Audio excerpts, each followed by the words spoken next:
Welcome to a Foxy Tech Tips tutorial on changing the audio source on the Nissan Qashqai. If you find this tutorial helpful, please consider subscribing to my channel and liking the video. Follow the steps to learn how to change the audio source on the Nissan Qashqai. Tap Audio at the bottom of the infotainment screen.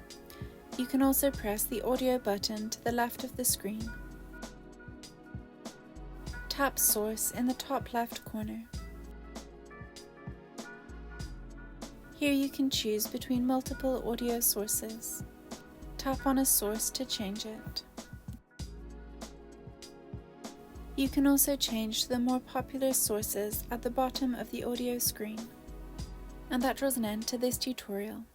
Please like the video if you found it helpful and subscribe to Foxy Tech Tips for more Nissan Qashqai tips and tricks.